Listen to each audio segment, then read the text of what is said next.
I'm Hi-Viz Jules. Welcome to my channel. Scout leaders should strike for a pay rise, and a few other things I learned at my first scout camp. Don't volunteer on the first night of camp, you keener. In classic newbie earnestness, I volunteered in advance to help with supper on the first evening of camp, so it meant that I had to rush my tent up, leave my explorer unit and fellow leaders who were all lounging around in the evening sun throwing grass seed at each other, and after 3 escalating tannoy calls asking for the leader who had made the commitment to help with supper to report to the catering tent immediately. I cursed my past self for being such an eager beaver and tramped across friable sun-bleached pasture to go and serve 2,000 cups of soup, whilst my campmates hung around in the bar exchanging plastic tokens for IPA. It's actually also quite cool to volunteer for supper on the first night. Throughout the 2 days following my souping pluckiness, I lost count of how many little ones I remembered who remembered me from supper, and how many that had been paralysed with belly-wrenching homesickness whilst getting soup the night before were bouncing around and raring to go the next day. It's far nicer to be remembered for giving out food and homesickness-busting donuts rather than pulling out ticks, which was my other camp job. Scouting is almost entirely voluntary. A parent unloading their 12-year-old scout and related camp paraphernalia from their car asked me, "Do you strike on the same day as teachers?" My bemused face didn't deter. "Are you not campaigning for a pay rise too?"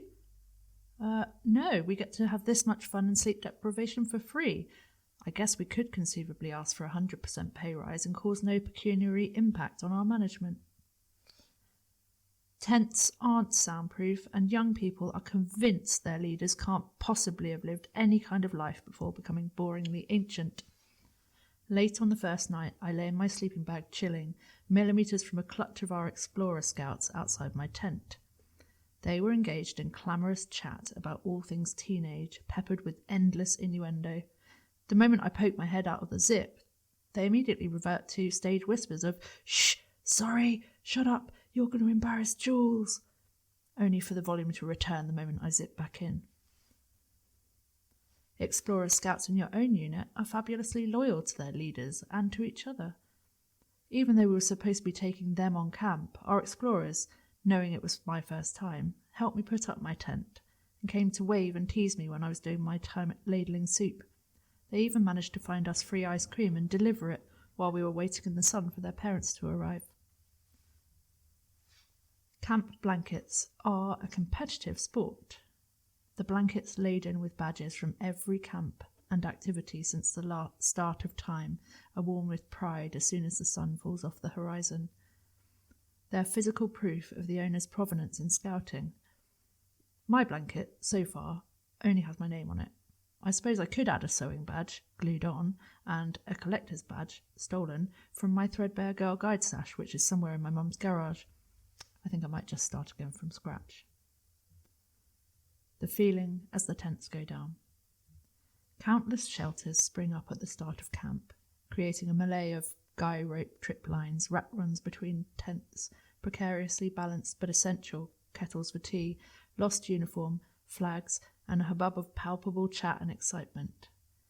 It's a canvas realm, the preserve of those that live there just for a weekend. A little world and its infinite variables that will never be created again.